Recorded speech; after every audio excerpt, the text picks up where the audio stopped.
Hello friends, welcome to my YouTube channel on agri guidance. तो आज हम लोग देखेंगे कि हमारा लेक्चर चल रहा था कंटिन्यूस है अभी सैलाइन सॉइल पे। तो पिछले मैंने 2 लेक्चर ले लिया हूँ और इस लेक्चर में हम लोग मेनली रूप से बात करेंगे कि सॉइल सैलाइनाइजेशन जो होता है, सैलिनिटी जो डेवलपमेंट होता है लैंड में, उसमें हमने नेचुरल प्रोसेस देख चुके हैं। अब इस वीडियो में हम बात करेंगे एंथ्रोपोजेनिक कॉजेज़ की, कि क्या क्या ह्यूमन इंटरवेंशन है जिसके कारण क्या होता है कि हमारा जो है कि सैलिनिटी डेवलपमेंट होता है।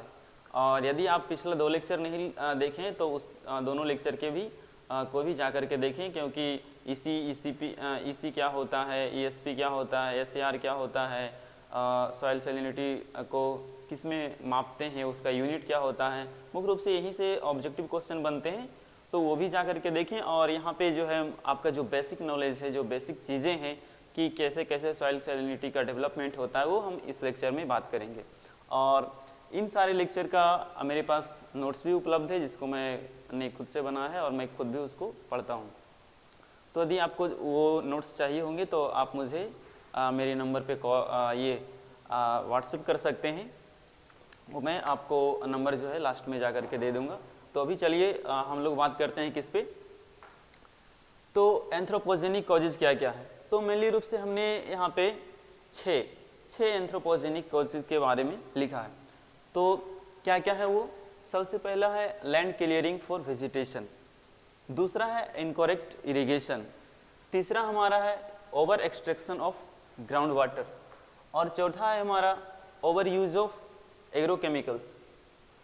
पांचवा नहीं, उसके बाद चौथा है हमारा कैनाल वाटर सीपेज, उसके बाद है हमारा ओवर यूज ऑफ एग्रोकेमिकल्स, और सबसे लास्ट में यूज ऑफ वेस्ट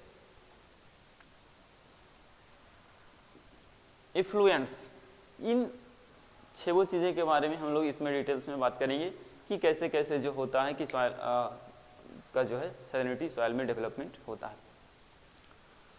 तो एंथ्रोपोजेनिक कॉजेज में लैंड क्लियरिंग फॉर वेजिटेशन, अब इस पे बात करते हैं कि जहाँ पे क्या है कि फॉरेस्ट एरिया है। अब देखते जा रहे हैं कि धीरे धीरे जो है हमारा जो धीरे धीरे पॉपुलेशन जो है वो ओवरऑल वर्ल्ड की भी बढ़ते जा रही है, और ख़ास करके हमारे इंडिया में तो बहुत ज़्यादा तेज़ी से बढ़ी रही है। तो क्या हो रहा है कि अब धीरे धीरे हमारे पास लैंड कमते जा रहे हैं, क्योंकि बहुत सारा इंडस्ट्रीज़ बन रहे हैं, बहुत सारा फैक्ट्रियाँ बन रही है, बहुत सारा रोड बन रहे हैं। तो इन सब चीज़ों के चलते रहने के लिए घर बन रहे, तो इन सब चीज़ों के चलते क्या होता है कि जो हमारे पास जो फॉरेस्ट एरियाज है उनको अब धीरे धीरे क्या कर दिया जा रहा है कि समाप्त कर दिया जा रहा है, ताकि हम लोग का जो फूड का जो रिक्वायरमेंट है वो पूरा हो सके। तो अब क्या हो रहा है कि धीरे धीरे कुछ एरियाज में जो जंगल है वो धीरे धीरे घटते जा रहे हैं। उन जंगल एरिया को क्या कर दिया जा रहा है कि काट करके उसमें अब कल्टीवेशन करना धीरे धीरे कल्टीवेशन स्टार्ट हो रहा है, ताकि हम फूड का प्रोडक्शन कर सकें और जितना भी हमारे पॉपुलेशन है इंडिया का उन सबको फीड करा सकें। तो इसके लिए अब क्या हो रहा है कि फॉरेस्ट एरियाज को क्लियर किया जाता है। तो अब क्या, पहले से वहाँ पे लगे हुए थे, बड़े बड़े पेड़ लगे हुए थे, जो क्या कर रहा था कि बहुत अत्यधिक मात्रा में उनसे इवेपोरेशन हो रहा था। तो क्या हो रहा था कि जो भी हमारा जैसे कि रेनफॉल भी हो रहा था तो डायरेक्ट वो हमारे क्या होता था कि ये मिट्टी में नहीं गिरता था, तो डायरेक्ट पहले क्या गिरता था, प्लांट पे गिरता था और फिर आराम से वो चला जाता था। तो बहुत क्या होता है कि रन ऑफ वगैरह भी कम होते थे। तो लेकिन अब क्या हो गया कि ये जंगल कट गया तो इवेपोरेशन उतना मात्रा में नहीं होने लगा, और बहुत ज़्यादा जंगल जब था तो वहाँ पर क्या होता था कि जो ये प्लांट का जो रेसिड्यू होता था वो जंगल में ही रहते थे, और पूरा का पूरा पानी जो है उसमें आराम से एब्जॉर्ब हो जाता था, और जो डायरेक्ट जो है इवेपोरेशन होता था वो बहुत कम मात्रा में होता था।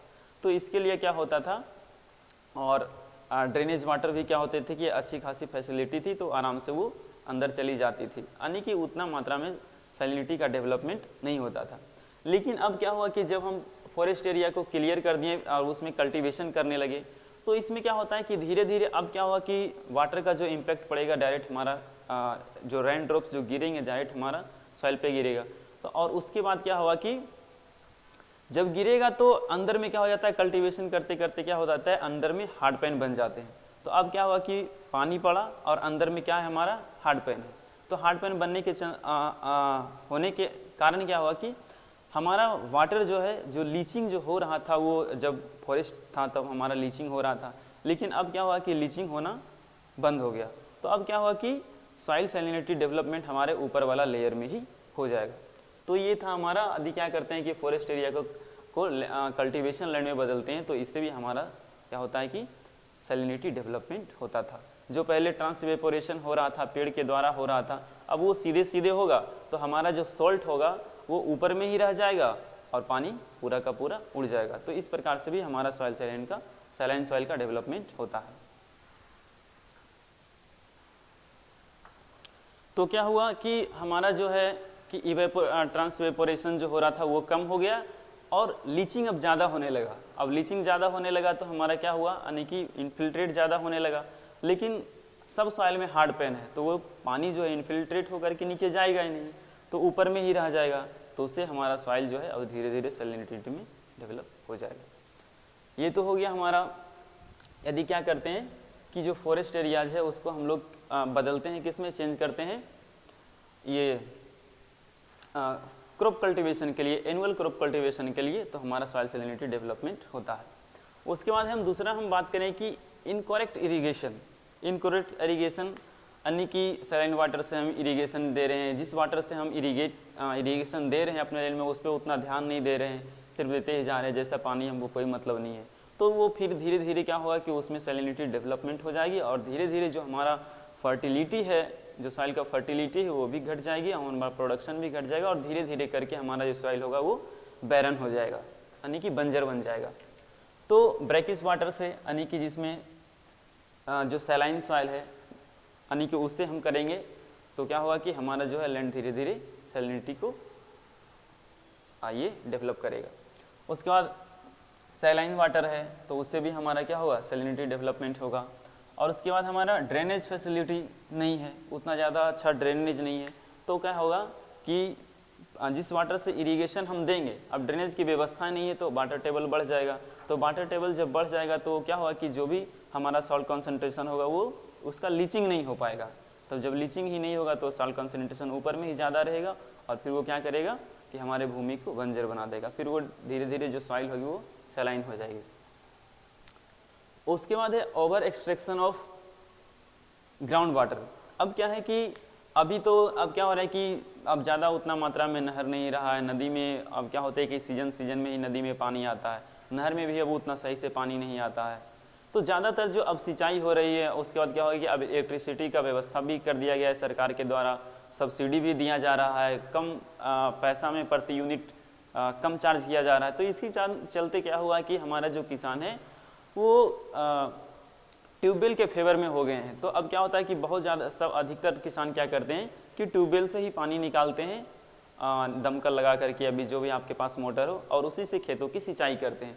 तो यदि आपका ग्राउंड वाटर में क्या है कि ज़्यादा मात्रा में ये कैल्शियम, मैग्नीशियम, सोडियम है, तो क्या होता है कि वो जो नीचे में, देखिए इसको अच्छे से समझिए, पहले क्या है ये हमारा ग्राउंड है, तो इसमें क्या है, यहाँ पे यदि सॉल्ट कॉन्सेंट्रेशन है, तो यदि हमारा ड्रेनेज फैसिलिटी सही है, नहीं कि ड्रेनेज व्यवस्था सही है, तो ड्रेनेज सही है तो क्या होगा कि सॉइल का परमिएबिलिटी सही है, तो क्या होगा कि जितने भी यहाँ पे आपका जो कैल्शियम, मैग्नीशियम, सोडियम है वो सारे लीच करके कहाँ जाएंगे, आपका अंदर चल जाएंगे, यानी कि ग्राउंड वाटर में चले जाएंगे। और फिर अब जब आप वही ग्राउंड वाटर को क्या करेंगे, ऊपर लाएंगे, तो उसके साथ बहुत सारा क्या होगा कि ये सैलिनिटी कॉज करने वाले एलिमेंट आएंगे और फिर आपके सॉइल को ऊपर में ले जा करके वो सलाइन बना देंगे। जब आप इसी को फिर ये मान लीजिए कि फिर यहाँ लीच करके यहाँ जमा हुआ, ये पानी में चला गया, और फिर आपने क्या किया कि ट्यूबवेल के माध्यम से इसी पानी को फिर क्या किया, ऊपर ले गए। तो इसी पानी को ऊपर ले गया और फिर आपने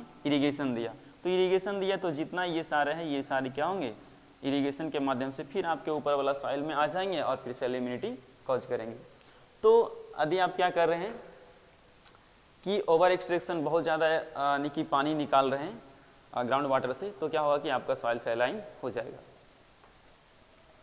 उसके बाद है कि इनकरेक्ट इरिगेशन में यदि क्या होगा कि आप नॉर्मल पानी से भी क्या होता है, बहुत लंबे समय तक सिंचाई करते जा रहे हैं, आपने किसी प्रकार का ध्यान नहीं दिया, तो तो ये सैलिनिटी जो डेवलपमेंट होती है कोई 1 साल 2 साल में नहीं होती है कि चलो 1 साल 2 साल दिए इरीगेशन और तुरंत सैलाइन सॉइल होगी। ये धीरे धीरे क्या होते हैं, अभी आप नॉर्मल पानी भी दे रहे हैं तो धीरे धीरे क्या होती है, सैलिनिटी डेवलपमेंट हो जाती है। तो जब हम मैनेजमेंट के बारे में बताएंगे तो हाँ बात करेंगे कि किस प्रकार से इसका सैलाइन सॉइल का मैनेजमेंट हम लोग करेंगे।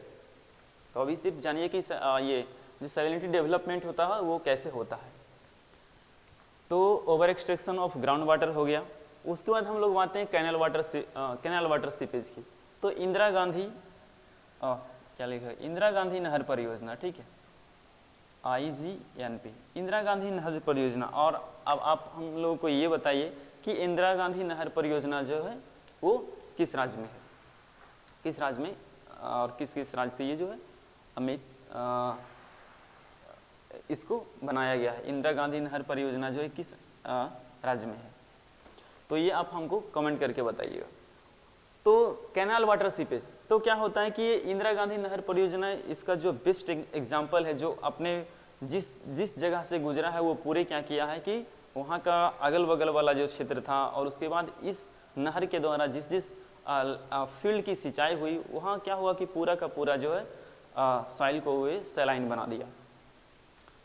तो हाँ, तो हम करते हैं कैनाल वाटर सीपेज की। तो इससे क्या होता है कि धीरे धीरे पानी क्या होता है कि जब नदी से बह रहा होता है तो ऐसा नहीं कि सिर्फ नदी में बह रहा है, वो क्या होता है कि इधर उधर सीपेज भी करता है, यानी कि थोड़ा थोड़ा पानी रिस करके अगल बगल वाले क्षेत्र में भी जाता है, वो नीचे भी जाएगा।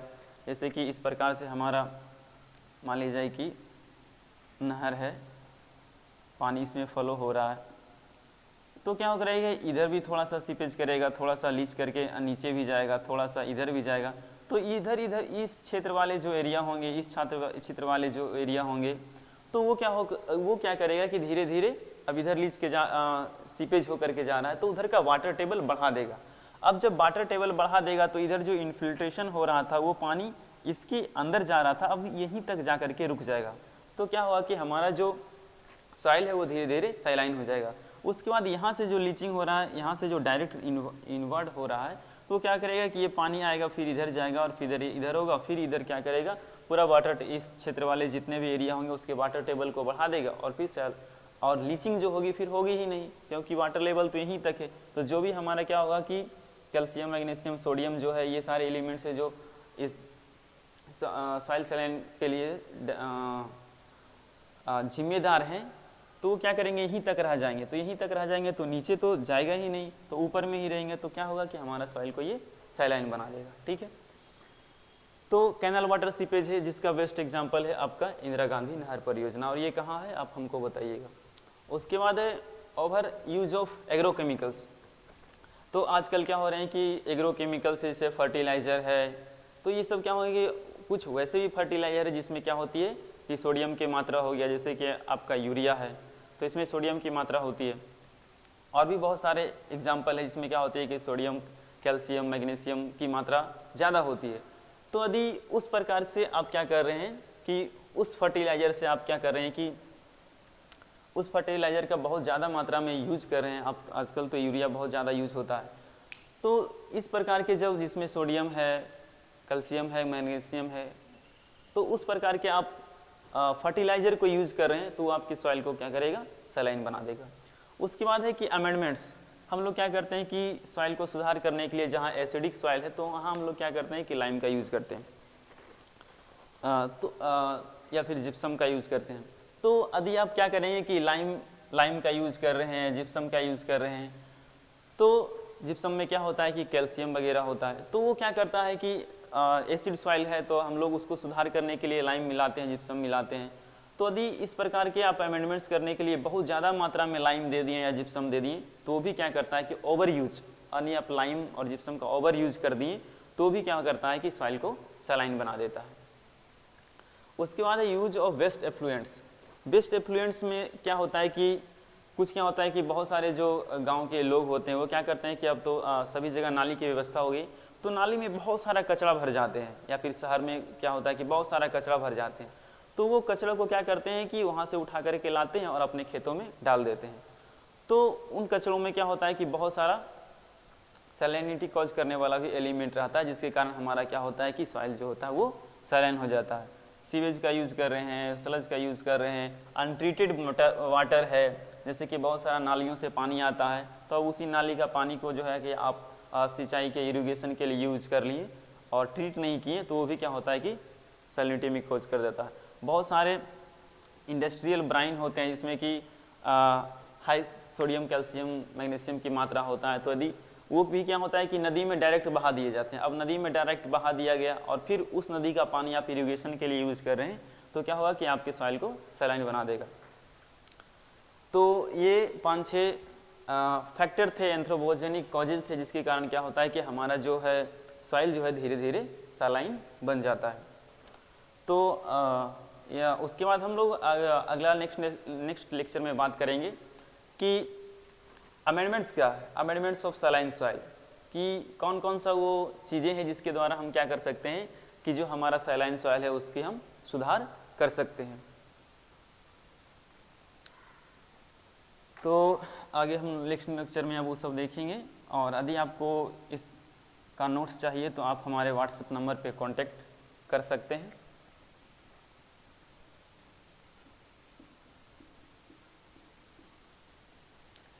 (9334111691) तो आप इस नंबर पे व्हाट्सएप कर सकते हैं, ओनली व्हाट्सएप, तो आपको ये जो नोट्स है आपको मिल जाएंगे। तो आज के लिए है इतना ही, थैंक यू। यदि आपको ये वीडियो अच्छा लगा हो तो please like, subscribe and share जरूर करें। धन्यवाद।